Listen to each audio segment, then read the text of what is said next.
All right, let's give you a live look now. This is New York's Times Square, courtesy of EarthCam, where authorities have started posting gun-free zone signs. Starting tomorrow, it will be a felony to carry a firearm at that tourist attraction, whether it's licensed or not.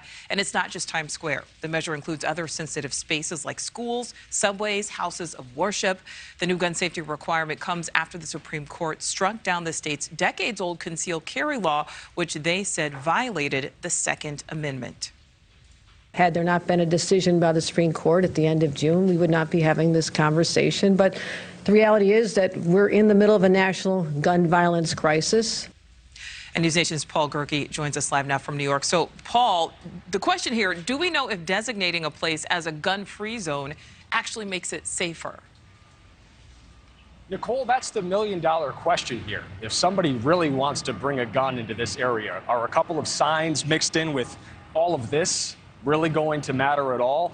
Hundreds of thousands of people walk through Times Square every day, some 50 million tourists a year. So it makes sense that the state of New York would want to protect them as best as possible.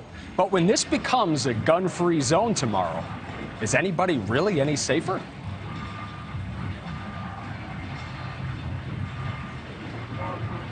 Oh, the answer is yes, and the answer is no. Sorry for the dramatic pause.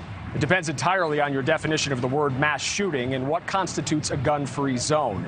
There is no universally agreed upon parameters for either of those terms, and the research on gun violence is fairly limited. That's because there's been a 2-decade freeze on federal funding for that research. It was just lifted last year. And the existing data, Nichole, can be spun either way to fit your narrative. Do you count private residences? Do you count places like military bases as gun-free zones? What about instances of domestic or gang or drug violence? How many people need to be shot? So the same set of information can produce wildly different conclusions. Using the parameters set up, using the parameters set up by the Crime Prevention Research Center from 2009 to 2016, 86% of mass shootings actually took place in a gun-free zone.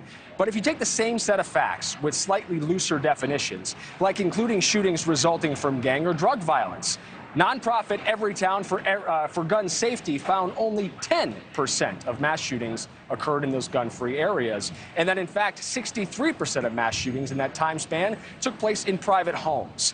Rand Corporation also took a shot at sorting out all this information and found no qualifying studies that indicated gun-free zones either decreased or increased gun violence in those areas. Critics of this policy in Times Square and places like it say that now that it's legal for New Yorkers to conceal carry a weapon, once you start adding a bunch of places to the list that they can't go, it's going to be hard for people to leave their homes without accidentally breaking the law. A federal judge is expected to rule pretty soon on some provisions of the law. Hopefully that will provide some more clarification. Nichole? All right, Paul Gerke, live in New York. Thank you. Thank you for watching. Go to newsnationnow.com to find NewsNation on your television provider. And don't forget to click the red subscribe button below to get more of NewsNation's fact-driven, unbiased coverage.